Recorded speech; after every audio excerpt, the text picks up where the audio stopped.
மணி நேரத்திற்குள் 3 நிலச்சரிவுகள், அழிந்து போன கிராமங்கள், அடித்து செல்லப்பட்ட வீடுகள், சாலைகள், பாலங்கள், ஆறுகளில் மிதந்த சடலங்கள், இடிபாடுகளுக்குள் சிக்கி பரிதவித்த உயிர்கள் என வயநாடு மாவட்ட கிராமங்களை சிதைத்துள்ளது நிலச்சரிவின் கோர தாண்டவம்.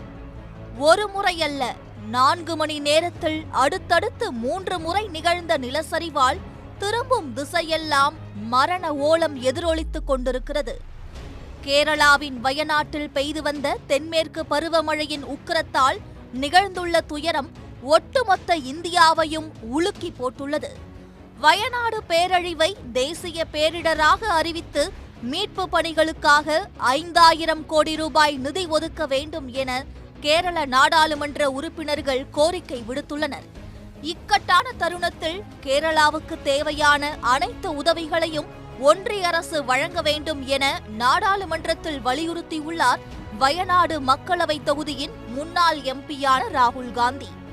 யாரும் உதவி கேட்காமலேயே முதல் ஆளாக 5 கோடி ரூபாய் நிதி உதவி அளிப்பதாக அறிவித்துள்ளது தமிழ்நாடு அரசு.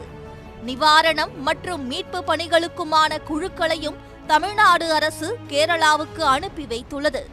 ஒன்றிய அரசு மீட்பு பணிகளில் ராணுவத்தை களம் இறக்கியுள்ளது.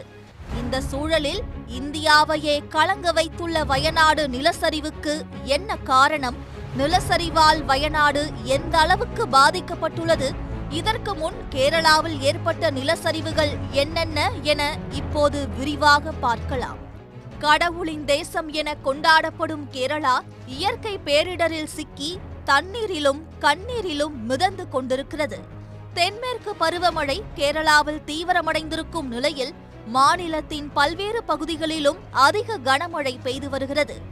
இதேபோலதான் வயநாடு பகுதியிலும் கனமழை கொட்டி தீர்த்தது. பெரும் மழையால் அப்பகுதியில் மக்களின் இயல்பு வாழ்க்கை கடுமையாக பாதிக்கப்பட்டது. 2 வாரங்களாக தொடர்ச்சியாக பெய்த மழையால் மண் ஏற்கனவே இலகியிருந்த நிலையில் ஜூலை 29ஆம் தேதியும் 30ஆம் தேதி அதிகாலையிலும் கொட்டி தீர்த்த மிக கனமழை காரணமாக மோசமான நிலச்சரிவு ஏற்பட்டுள்ளது. ஜூலை 29ஆம் தேதி 6 முதல் 20 சென்டிமீட்டர் வரை மழை பெய்யும் என வானிலை மையம் அறிவித்திருந்த நிலையில் ஜூலை 29ஆம் தேதி 20 சென்டிமீட்டர் மழையும் 30ஆம் தேதி அதிகாலையில் 37 சென்டிமீட்டர் மழையும் கொட்டி தீர்த்தது. 48 மணி நேரத்திற்குள் பெய்த 57 சென்டிமீட்டர் மழையால் காற்றாற்று வெள்ளத்துடன் அடுத்தடுத்து நிலச்சரிவுகள் ஏற்பட்டு அப்பகுதியையே நிலைகுலைய வைத்துள்ளது. உலகமே உறங்கிக் கொண்டிருந்த போது ஜூலை 30ஆம் தேதி பின்னிரவு 2 மணிக்கு வயநாட்டின் முண்டகை பகுதியில் திடீரென நிலச்சரிவு ஏற்பட்டது. அடுத்த 2 மணி நேரத்திற்குள் முண்டகையிலிருந்து 3.5 கிலோமீட்டர் கீழே உள்ள சூரல் மலையிலும் நிலச்சரிவு ஏற்பட்டது. இதைத் தொடர்ந்து வயநாட்டின் மேப்பாடி பகுதியிலும் நிலச்சரிவு ஏற்பட்டது.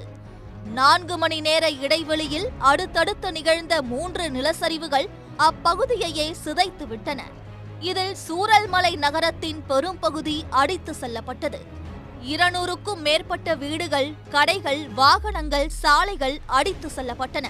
காற்றாற்று வெள்ளத்துடன் கூடிய பயங்கர நிலச்சரிவுகளால் கிராமங்கள் மொத்தமாக மண்ணில் புதையுண்டன.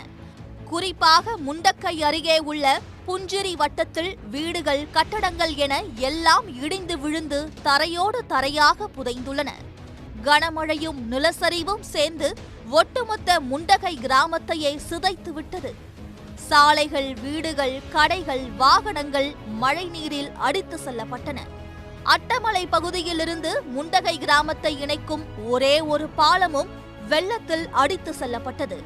முண்டகை பகுதியில் நிலச்சரிவு ஏற்பட்டுள்ளதை அறிந்து மீட்பு குழுவினர் அப்பகுதிக்கு விரைந்த நிலையில் முண்டகை பகுதியிலிருந்து 1.5 கிலோமீட்டர் தொலைவில் உள்ள சூரல்மலை நகரத்தில் கடும் நிலச்சரிவு ஏற்பட்டது. சூரல் மலையில் மழை பாதிப்புக்கான நிவாரண முகமாக இயங்கி வந்த ஒரு பள்ளிக்கூடத்திற்கு அருகே நிகழ்ந்த நிலச்சரிவில் நகரத்தின் பெரும் பகுதி அடித்து செல்லப்பட்டது. சூரல் மலையையும் முண்டகை பகுதியையும் இணைக்கும் பாலம் வெள்ளத்தில் அடித்து செல்லப்பட்டது. மீட்பு படையினருக்கு கடும் சவால் ஏற்பட்டது. மின்சாரம் துண்டிப்பு, தொடர் மழை, கடுமையான மேகமூட்டம் இவற்றிற்கு இடையேதான் மீட்பு பணிகளை மேற்கொள்ளும் சூழ்நிலை உருவானது. உருக்குலைந்து கிடக்கும் பகுதியில் தோண்ட தோண்ட உடல்கள் கிடைத்துக் கொண்டே இருந்தது மீட்பு படையினரை அதிர்ச்சிக்கு உள்ளாக்கியது. மீட்பு பணியில் உயிருடன் இருப்பவர்களை மீட்பதற்கு முக்கியத்துவம் அளிக்கப்பட்டதாக அதிகாரிகள் கூறியுள்ளனர். நிலச்சரிவால் ஏற்பட்ட இடிபாடுகளுக்குள் சிக்கிக் கொண்டவர்களை தேடும் பணியும் தீவிரப்படுத்தப்பட்டது. நூற்றுக்கணக்கான குடும்பங்கள் நிலச்சரிவில் சிக்கிக் கொண்டிருப்பதாக வெளியான செய்தி அனைவரையும் அதிர்ச்சிக்கு உள்ளாக்கியது. வெள்ளத்தில் பாலம் அடித்து செல்லப்பட்டது மீட்பு பணிகளில் தொய்வை ஏற்படுத்தியது. அடைமழை காரணமாக நிலச்சரிவு ஏற்பட்ட பகுதி முழுவதும் வெள்ளக்காடாக காட்சியளிப்பதால் மீட்பு பணிகளில் ஈடுபட்டவர்கள் திகைத்து போனார்கள். இதையடுத்து மீட்பு பணிக்காக ராணுவம் களம் இறக்கப்பட்டது. கேரள மாநிலம் தலைநகர் திருவனந்தபுரம், குன்னூர், வெலிங்டன், பெங்களூரு உள்ளிட்ட பகுதிகளிலிருந்து ராணுவ வீரர்கள் பாதிக்கப்பட்ட பகுதிக்கு விரைந்தனர். ராணுவம் மட்டுமின்றி விமானப்படை, கடற்படை, தேசிய பேரிடர் மீட்பு படை, தீயணைப்புத்துறை வீரர்களும் மீட்பு பணிகளில் ஈடுபடுத்தப்பட்டுள்ளனர். அவர்களுக்கு உதவியாக தன்னார்வலர்களும் மீட்பு பணிக்காக குவிந்துள்ளனர். நிலச்சரிவில் சிக்கி காணாமல் போனவர்களை தேடும் பணியில் ட்ரோன்களும் பயன்படுத்தப்பட்டன. மண்ணில் புதைந்த உடல்களை தேடும் பணியில் ராணுவத்தின் மோப்ப நாய்களும் ஈடுபடுத்தப்பட்டன.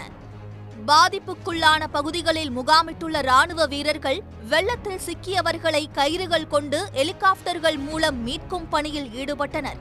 1000த்திற்கும் மேற்பட்டோர் பாதுகாப்பாக மீட்கப்பட்டு நிவாரண முகாம்களில் தங்க வைக்கப்பட்டனர். காயமடைந்தவர்களுக்கு உடனடியாக அவசர சிகிச்சை அளிக்கப்பட்டு மருத்துவமனைகளுக்கு அனுப்பி வைக்கப்பட்டனர். மருத்துவமனையில் சிகிச்சை பெறுவோரில் பலர் ஆபத்தான நிலையில் உள்ளதாக மருத்துவர்கள் தெரிவிக்கின்றனர். நிலச்சரிவு ஏற்பட்டவுடன் மீட்பு பணிக்காக வந்த ராணுவ ஹெலிகாப்டர் ஒன்று தரையிறங்க முடியாமல் திரும்பி சென்றது. இதையடுத்து ஏணிகள், மரங்கள், பலகைகள் உதவியுடன் ஆற்றில் 110 அடிக்கு தற்காலிக பாலம் அமைத்த ராணுவ வீரர்கள் சூரல்மலை பகுதியில் தவித்த மக்கள் 500க்கும் மேற்பட்டோர் மறுகரைக்கு பாதுகாப்பாக அழைத்து வரப்பட்டனர். இதனிடையே மலப்புரம் மாவட்டத்தில் உள்ள சாலியாற்றில் சடலங்கள் மிதந்து வரும் வீடியோ வெளியாகி அனைவரையும் பதற வைத்தது. சடலங்கள் மட்டுமின்றி வாகனங்கள், சாலைகள், பாலங்கள் உள்ளிட்டவையும் வெள்ளத்தில் அடித்து செல்லப்படும் வீடியோக்கள் வெளியாகின. வெள்ளத்தில் சிக்கிய ஒருவர் பாறையை பிடித்துக்கொண்டு உயிருக்கு போராடும் காட்சிகளும் வெளியாகி நிலச்சரிவின் தீவிரத்தை உணர்த்தின. அவரை மீட்பு படையினர் காப்பாற்றுவதற்குள் வெள்ளத்தில் பரிதாபமாக அவர் அடித்து செல்லப்பட்டார். இப்படி நெஞ்சை பதற வைக்கும் ஏராளமான காட்சிகள் வெளியாகிக் கொண்டே இருக்கின்றன. நிலச்சரிவு ஏற்பட்ட பிறகும் தொடர்ந்து பெய்த அடைமழையால் வெள்ளத்தில் சிக்கியவர்களை மீட்பதிலும் புதையுண்ட உடல்களை தேடுவதிலும் கடும் சிரமம் ஏற்பட்டது. இது மட்டுமின்றி நிலச்சரிவு ஏற்பட்ட பகுதியில் அமைந்துள்ள தேயிலை தோட்டங்களில் 700க்கும் மேற்பட்ட புலம்பெயர் தொழிலாளர்கள் பணியாற்றி வந்தனர். அவர்கள் தேயிலை தோட்டம் அமைந்துள்ள பகுதியிலேயே உருவாக்கப்பட்ட தற்காலிக வீடுகளில் வசித்து வந்தனர். இந்த வீடுகள் நிலச்சரிவால் ஏற்பட்ட வெள்ளத்தில் அடித்து செல்லப்பட்ட நிலையில் புலம்பெயர் தொழிலாளர்களை தேடும் பணி தீவிரப்படுத்தப்பட்டுள்ளது. இதனிடையே சூரல்மலையில் தங்கி வேலை பார்த்து வந்த தமிழ்நாட்டை சேர்ந்த 9 பேர் நிலச்சரிவில் சிக்கி உயிரிழந்தனர். நீலகிரி மாவட்டம் கூடலூரை அடுத்த புளியம்பாறையை சேர்ந்த காளிதாஸ் என்ற தொழிலாளியும், சூரல்மலை கோயிலில் அர்ச்சகராக இருந்து வந்த பந்தலூர் பகுதியை சேர்ந்த கல்யாண்குமார் என்பவரும், நீலகிரியை சேர்ந்த ஷிஹாப் என்பவரும் நிலச்சரிவில் சிக்கி உயிரிழந்தனர். மீட்பு குழுக்கள் குவிந்த போதும் நிலச்சரிவு ஏற்பட்ட பகுதிகளுக்கு செல்வதில் சிரமம் ஏற்பட்டது. கடும் நெருக்கடியிலும் சுமார் 20 மணி நேரம் நீடித்த மீட்பு பணிக்கு பிறகு மோசமான வானிலை, இருள், வனவிலங்குகள் அச்சத்தால் மீட்பு பணி இரவில் தற்காலிகமாக நிறுத்தப்பட்டது. இதுவரை மீட்கப்பட்ட உடல்களில் பெரும்பாலானவை சாலியாறு, மலப்புரம் ஆற்றுப்படுகை பகுதிகளிலிருந்தே மீட்கப்பட்டுள்ளன. சாலியாற்றிலிருந்து மட்டும் 67 உடல்கள் மீட்கப்பட்டுள்ளன. ஏராளமான உடல்கள் சிதைந்து போயிருப்பதால் உயிரிழந்தவர்களை அடையாளம் காணும் பணிகள் நடைபெற்று வருகின்றன. மேல் பகுதியிலிருந்து உடல்கள் அடித்து வரப்பட்டு இங்கு கரை ஒதுங்கியதே இதற்கு காரணம். ஆற்றை ஒட்டிய நீலம்பூர் வனப்பகுதியில் எங்கிருந்து மீட்பு பணியை தொடங்குவது என தெரியாத அளவுக்கு உடல்கள் சிதறி கிடந்ததாக மீட்பு குழுவினர் கூறுகின்றனர். ஏராளமான உடல்கள் சிதைந்தும் உடல் உறுப்புகள் தனித்தனியாகவும் கிடந்ததாக தெரிவிக்கின்றனர். முண்டக்கை, சூரல்மலை பகுதிகளை சேர்ந்த மக்கள் உடைமைகளையும் உறவுகளையும் இழந்து கண்ணீருடன் தவித்து நிற்கின்றனர். இரவில் உறங்கியவர்கள் மண்ணில் புதைந்த கொடூரம் உறவுகளை மீளா துயரத்திற்கு உள்ளாக்கியுள்ளது. 8 வயது மகளிடம் இரவில் வீடியோ காலில் பேசிய தந்தை காலையில் வந்து பார்த்தால் வீடே இல்லை என மகளை தேடி கதறுவது நெஞ்சை உலுக்குவதாக அமைந்துள்ளது. நேற்று நான் நீலகிரி டிஸ்ட்ரிக்டில் எருமாடு நான் தங்கி வந்துட்டுருக்கிறேன். என்னோடய ஒய்ஃப் ஹவுஸ் வந்து இந்த ஸ்பாட்டில் இந்த சூரமரம் இடத்துல தான் இருக்கிறாங்க. பொண்ணு படிக்கிறதுக்கு வேண்டி நான் அங்கே 8 வயசான பொண்ணு நாடகம் சேர்த்துருக்கிறேன். அப்போ நைட்டு 8:30 கூப்பிட்றான். பாப்பா நான் வீடு வேலை பண்ணுறான். பாப்பா நான் எல்லாத்த பாப்பா இருக்கிறேன். இன்னைக்கு பேத்து வந்துருக்குது.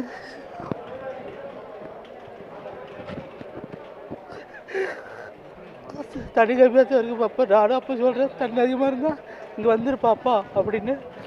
அப்புறம் பார்த்தா போடு ஒரு சுவிட்ச் ஆஃபு. அப்போ காலையில் கூப்பிட்டு சுவிட்ச் ஆஃபு. அப்போ வந்து கீழே சரி இப்போ உருளோட்டில் இந்த நிலவு இருக்கிறனால நான் காலையில் வந்தேன். நான் வந்து பார்க்கணும் அந்த ஸ்பாட்டு ஒன்றுமே இல்லாமல் இருக்குது. வீடு இல்லை. ஏகദേശம் ஒரு 20-26 வீடு பக்கமாக அப்படியே தண்ணியில் அடித்து போயிடுச்சு. இப்போ வந்துட்டு என் அத்தை மாமா அதோட மச்சனை பின்ன சகோதரி குழந்தை இப்போ 6 பேர் காணாமல் போயிட்டாங்க. இப்போ 3 பேர் கிடச்சிருக்கிறாங்க. இப்போ வந்து என் மகனும் அத்தை மாமும் 3 பேர் கிடைக்க வேண்டி இருக்குது. அந்த தேடிட்டு இருக்கிறாங்க. அப்போது நான் என்னுடைய ரெக்வஸ்ட் என்னதுன்னா மீட்பாளர்கள் எங்கேயோ இருக்கிறாங்க, சென்னையில் இருக்கிறாங்க, தமிழ்நாட்டில் இருக்கிறாங்க. வந்து நீங்கள் என்ன வந்து சகாய்ச்சிங்கன்னா என் பொண்ணு என் முகத்தை கூட பார்த்தாலும் எனக்கு போதுமாக இருந்தது. மீட்பு மலைக்கு வந்து ஹெல்ப் பண்ணணும். எங்கே இருந்தாலும் வந்து நீங்கள் மீட்பு பண்ணி என் மகனையும் அத்தை மாமன் எல்லாம் இங்கே போயிருக்கிறாங்களோ பார்க்க உங்களோட ஹெல்ப் எனக்கு தேவைப்படுது. முண்டகையில் மழையால் வீடுகளில் தண்ணீர் புகுந்ததால் மாடிகளில் மக்கள் தஞ்சமடைந்த போதும் நிலச்சரிவு வீட்டையே சுருட்டி சென்றதாகவும் தெரிவிக்கின்றனர். இது போன்ற பேரிடரை வாழ்நாளில் பார்த்ததில்லை என்றும் உயிர் மட்டுமே எஞ்சியிருப்பதாகவும் மக்கள் கலங்குகின்றனர். எவ்வளவு பெரிய பாதிப்பு, எவ்வளவு பேர் உயிரிழப்பு என்பதை கணக்கிட முடியாத நிலையில் மனித உடல்கள் சிதறி கோரமாக காட்சியளிக்கிறது. ஆறு, காடு, வீடுகளின் அடியில் சிதைந்த நிலைகளில் உடல்கள் கிடப்பதால் உறவுகளை அடையாளம் காண முடியாமல் மக்கள் அலைவது பேரிடரின் கோர முகத்தை காட்டுவதாக அமைந்துள்ளது. மீட்பு நடவடிக்கைகளுக்கு இடையே செய்தியாளர்களிடம் பேசிய கேரள முதலமைச்சர் பினராயி விஜயன் வயநாடு சந்தித்துள்ள நிலச்சரிவு இதயத்தை உலுக்குவதாக தெரிவித்தார். அரசால் முடிந்த அனைத்து நடவடிக்கைகளும் மேற்கொள்ளப்பட்டுள்ளதாகவும் மீட்பு நடவடிக்கைகளை துரிதப்படுத்த 5 அமைச்சர்கள் கொண்ட குழு വയനാട്ടിൽ മുകാമിട്ടുള്ളതാகவும் தெரிவித்தார். 5 മന്ത്രിമാർ ഇപ്പോൾ വയനാട്ടിൽ ഈ പ്രവർത്തനങ്ങൾക്ക് നേതൃത്വം കൊടുത്ത് പ്രവർത്തിക്കുന്നുണ്ട്. മന്ത്രിമാരുടെ നേരിട്ടുള്ള മേൽനോട്ടത്തിൽ സൈന്യത്തിൻ്റെ സഹായം ഉൾപ്പെടെയുള്ള ആവശ്യമായ എല്ലാ സജ്ജീകരണങ്ങളും ഒരുക്കിയിട്ടുണ്ട്. എല്ലാ സേനാ വിഭാഗങ്ങളും ഇതുമായി ബന്ധപ്പെട്ട് നല്ല രീതിയിലുള്ള സഹായമാണ് ചെയ്തു വരുന്നത്. வயநாடு துயரத்தை ஒட்டி கேரளாவில் 2 நாட்கள் அரசு முறை துக்கம் அனுசரிக்கப்படும் என்றும் மாநிலம் முழுவதும் 2 நாட்களுக்கு தேசிய கொடி அரை கம்பத்தில் பறக்கவிடப்படும் என்றும் கேரள அரசு அறிவித்துள்ளது. வயநாடு பேரழிவு குறித்து நாடாளுமன்றத்தில் மக்களவை எதிர்க்கட்சித் தலைவர் ராகுல் காந்தி பேசினார். அப்போது வயநாடு நிலச்சரிவால் ஏற்பட்டுள்ள பாதிப்பு மனதை உலுக்குவதாக அமைந்துள்ளது என தெரிவித்த ராகுல் காந்தி மீட்பு பணிகளுக்கு ஒன்றிய அரசு அனைத்து உதவிகளையும் செய்ய வேண்டும் என்று வலியுறுத்தினார். பாதிக்கப்பட்ட குடும்பங்களுக்கான நிவாரண நிதியை அதிகரித்து அதை உடனடியாக வழங்க வேண்டும் என்றும் ராகுல் காந்தி கோரிக்கை விடுத்தார். Spoken to the Honorable Defence Minister and the Chief Minister of Kerala. I request the Union Government to extend all possible support for rescue and medical care, immediate release of the compensation to deceased people, if that compensation can be increased as well, restore vital transport and communication lines, set up relief at the earliest, and prepare a roadmap for the rehabilitation of the affected families. கேரளாவுக்கு பேரழிவை கொடுத்துள்ள வயநாடு நிலச்சரிவை தேசிய பேரிடராக அறிவிக்க வேண்டும் என நாடாளுமன்றத்தில் கேரள எம்பிக்கள் கோரிக்கை விடுத்துள்ளனர். மீட்பு பணிகளுக்கு உடனடியாக 5000 கோடி ரூபாயை நிவாரண நிதியாக ஒதுக்க வேண்டும் என்றும் வலியுறுத்தினர். இதனிடையே வயநாடு நிலச்சரிவு குறித்து கவலை தெரிவித்துள்ள தமிழ்நாடு முதலமைச்சர் மு.க. ஸ்டாலின் கேரள முதலமைச்சர் பினராயி விஜயனை தொலைபேசியில் தொடர்பு கொண்டு உயிரிழந்தோருக்கு இரங்கல் தெரிவித்தார். மேலும் மீட்பு நடவடிக்கைகள் குறித்து கேட்டறிந்த மு.க.ஸ்டாலின் தேவையான அனைத்து உதவிகளையும் செய்ய தமிழ்நாடு தயாராக இருப்பதாகவும் உறுதியளித்தார். அதோடு மட்டுமல்லாமல் மீட்பு பணியில் ஈடுபடுவதற்காக தமிழ்நாட்டிலிருந்து மூத்த IAS அதிகாரிகள் சமீரன் மற்றும் ஜான் டாம் வர்கீஸ் ஆகியோர் தலைமையிலான மீட்பு குழுவினரையும் வயநாடு மீட்பு பணிகளுக்காக அனுப்பி வைத்துள்ளார். இந்த மீட்பு குழுக்களில் தீயணைப்புத்துறையின் ஒரு இணை இயக்குநர் தலைமையில் 20 வீரர்களும், மாநில பேரிடர் மீட்பு குழுவின் காவல் கண்காணிப்பாளர் தலைமையில் 20 வீரர்களும், 10 மருத்துவர்கள் மற்றும் செவிலியர்கள் வயநாட்டிற்கு அனுப்பி வைக்கப்பட்டுள்ளனர். இவர்கள் கேரள அரசு அதிகாரிகளோடு கலந்தாலோசித்து மீட்பு நடவடிக்கைகளில் ஈடுபட்டு வருகின்றனர். நள்ளிரவில் நானும் என்னோட சக ஆஃபீஸரான ஜானி டாம் வர்கீஸும் நேற்று நள்ளிரவில் வந்து சேர்ந்தோம். மாண்பு முதலமைச்சர் அவர்கள் ஆணையின்படி இமிடியேட்டாக எங்களோட ஒரு குழுவை அமைத்து TNSDRFோட 20 பேர் போன்ற ஒரு சிறப்பு குழு, அதே போல் நம்ம ஃபயர் அண்ட் ரெஸ்கியூ சர்வீஸோட 4 சிறப்பு குழுக்கள் இவங்களையும் கூட்டி நாங்கள் வந்து சேர்ந்தோம். இன்றைக்கி காலையில் இங்கே இருக்கிற மாவட்ட நிர்வாகத்தோட கலந்தாய்வு பண்ணி அவங்களோட ஆலோசனையின்படி அவங்களே சூரல்மலை பகுதிக்கு நாங்கள் டிப்ளாய் பண்ணியிருக்கோம். அவங்க அந்த வேலையில் ஈடுபட்டு இருக்காங்க. அதே போல் இப்போ என்னென்ன எக்யூப்மெண்ட்ஸ், என்னென்ன வாகனங்கள் தேவை, என்னென்ன பவர் ஷோ போன்ற எக்யூப்மெண்ட்ஸ் தேவைன்னு உள்ளதை கண்டறிந்து கோயம்புத்தூர், ஈரோடு, திருப்பூர் போன்ற பகுதியிலிருந்து அதை மொபிலைஸ் பண்ணி ஒரு 10 Hitachi vehicle, 20 mobile freezer units வந்து நாங்கள் மொபிலைஸ் பண்ணியிருக்கோம். அதே போல் ஒவ்வொரு முகாம்களையும் நாங்கள் போய் ஆய்வு செஞ்சுட்டு இருக்கோம். இன்றைக்கி கல்பட்டா முடித்து இப்போ மேப்பாடி இந்த சிறப்பு முகாமில் இங்கே வந்து கிட்டத்தட்ட 1000க்கும் மேற்பட்ட மக்கள் வந்து இங்கே இந்த முகாமில் தங்குறாங்க. இங்கே வந்து தமிழகத்தை சார்ந்த மக்கள் யாராவது இருக்கிறார்களா, இல்லை அவங்களுக்கு யாருக்காவது அபாயம், ஒரு தவிர்க்க முடியாத சூழ்நிலையில் ஒரு அபாயம் ஏற்பட்டுள்ளதா, அந்த மாதிரி விவரங்களை கண்டறிந்திருக்கிறோம். இது மட்டுமின்றி வயநாடு மீட்பு பணிக்காக 5 கோடி ரூபாய் நிதி உதவி வழங்கியுள்ளது தமிழ்நாடு அரசு. இதேபோல சிக்கிம் முதலமைச்சர் பிரேம்சிங் கேரள அரசுக்கு 2 கோடி ரூபாய் நிவாரணமாக வழங்குவதாக அறிவித்துள்ளார். வயநாடு நிலச்சரிவால் ஏற்பட்டுள்ள பாதிப்புகள் குறித்து கேரள முதலமைச்சர் பினராயி விஜயனிடம் பிரதமர் நரேந்திர மோடி, உள்துறை அமைச்சர் அமித்ஷா, மக்களவை எதிர்க்கட்சித் தலைவர் ராகுல் காந்தி ஆகியோர் கேட்டறிந்தனர். அப்போது கேரள அரசின் மீட்பு பணிகளுக்கு ஒன்றிய அரசு முழு ஒத்துழைப்பு அளிக்கும் என பிரதமர் மோடி உறுதியளித்தார். போர்க்கால அடிப்படையில் மீட்பு பணிகளை மேற்கொள்ள தேசிய பேரிடர் மீட்பு படையினருக்கு உத்தரவிட்டுள்ளதாக ஒன்றிய உள்துறை அமைச்சர் அமித்ஷா தனது எக்ஸ் பக்கத்தில் தெரிவித்துள்ளார். வயநாட்டில் நிகழ்ந்த நிலச்சரிவு மோசமான பாதிப்புகளை ஏற்படுத்தியுள்ளதை போன்று இதற்கு முன்பும் இந்தியாவில் ஏராளமான நிலச்சரிவுகள் நிகழ்ந்துள்ளன. 1948ஆம் ஆண்டு அசாமில் கனமழை காரணமாக ஏற்பட்ட நிலச்சரிவில் ஒரு கிராமமே புதைந்து போனது. சுமார் 500 பேர் உயிரிழந்தனர். 1968ஆம் ஆண்டு மேற்கு வங்கத்தின் டார்ஜிலிங் பகுதியில் ஏற்பட்ட நிலச்சரிவு 60 கிலோமீட்டர் நீளமுள்ள ஒரு நெடுஞ்சாலையை 91 துண்டுகளாக சிதைத்து போட்டது. இந்த நிலச்சரிவில் சிக்கி 1000க்கும் மேற்பட்டோர் உயிரிழந்தனர். உத்தராகண்டில் 1998ஆம் ஆண்டு ஆகஸ்ட் மாதம் 11ஆம் தேதி முதல் 17ஆம் தேதி வரை தொடர் நிலச்சரிவு ஏற்பட்டது. மால்பா பகுதியில் ஏற்பட்ட இந்த நிலச்சரிவுகள் காரணமாக 380 பேர் உயிரிழந்தனர். 2000ஆம் ஆண்டு மராட்டியத்தில் ஏற்பட்ட நிலச்சரிவில் 67 பேர் உயிரிழந்த நிலையில் ரயில்களும் தடம் புரண்டன. இந்திய வரலாறு காணாத நிலச்சரிவு 2013ஆம் ஆண்டு உத்தராகண்டின் கேதர்நாத்தில் ஏற்பட்டது.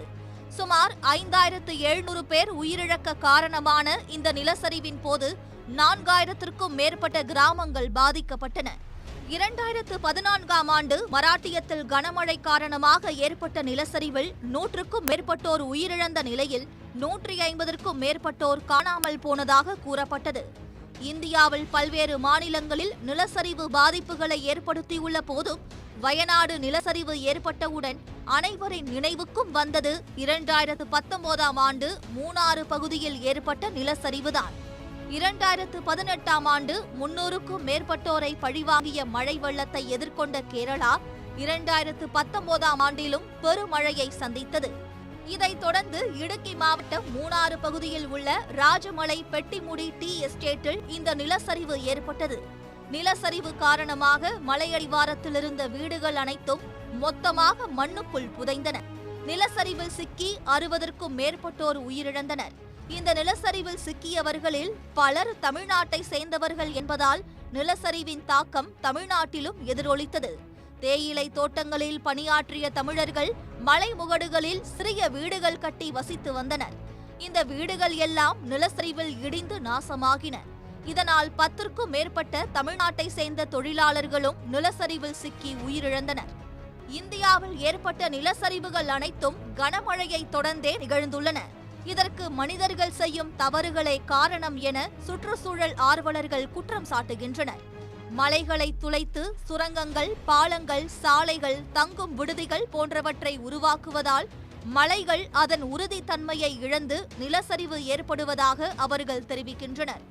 குறிப்பாக மூணாறு மற்றும் வயநாடு பகுதிகளில் ஏற்பட்ட நிலச்சரிவுகளுக்கு அரசாங்கங்களின் அலட்சியமே காரணம் என அவர்கள் புகார் கூறுகின்றனர். மேற்கு தொடர்ச்சி மலைகளை நாம் இஷ்டத்துக்கு பயன்படுத்தி டனல் போடுறது, சுரங்கங்கள் அமைப்பது, டேம் கட்டுறது, ரோடு போடுவது என நாம் இஷ்டத்துக்கு ரெசார்ட்ஸ் கட்டுவது என நம்ம இஷ்டத்துக்கு விளையாடியதன் விளைவாக அந்த சாயில் ரொம்ப லூஸ் ஆயிடுச்சு. இது முதல் தடவை அல்ல. 2018 இதே போலவே மிகப்பெரிய நிலச்சரிவு ஏற்பட்டுச்சு. நூற்றுக்கணக்கான உயிர்களை நாம் இழந்தோம்.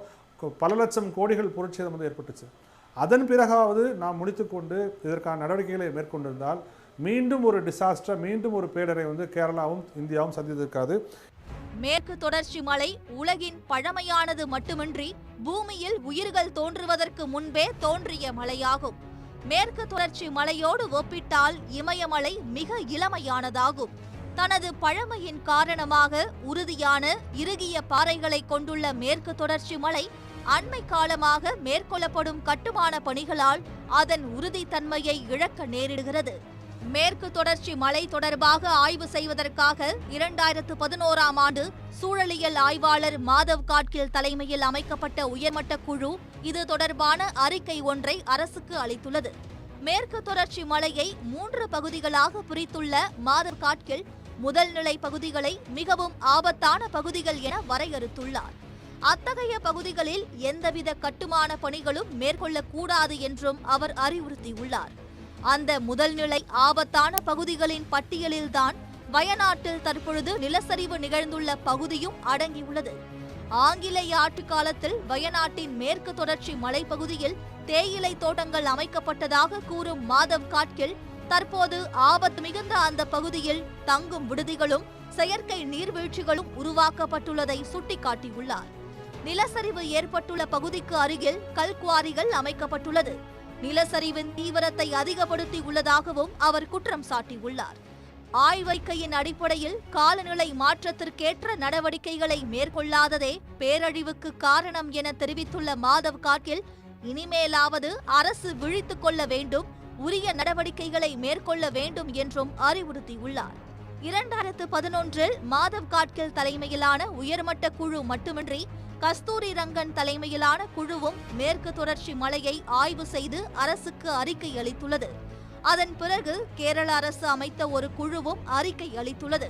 3 அறிக்கைகளில் மாதவ் காட்கில் அறிக்கை ஆணித்தரமாக இருந்ததாக சுட்டிக்காட்டும் சுற்றுச்சூழல் ஆர்வலர்கள் வரும் காலங்களில் அரசு உறுதியான நடவடிக்கைகளை மேற்கொள்வதன் மூலம் இத்தகைய பேரழிவுகளை தடுக்க முடியும் என்று வலியுறுத்தியுள்ளனர்.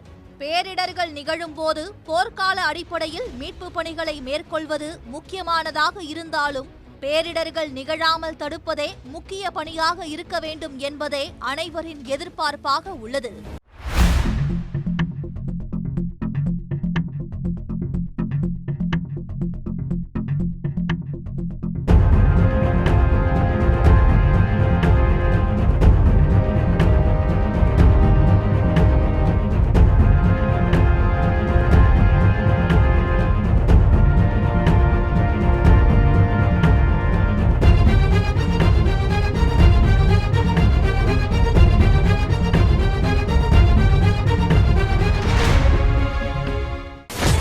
சன் நியூஸ் வாட்ஸ்அப் சேனலை ஃபாலோ செய்யுங்கள். QR கோடை ஸ்கேன் செய்து சன் நியூஸோடு இணைந்திருங்கள்.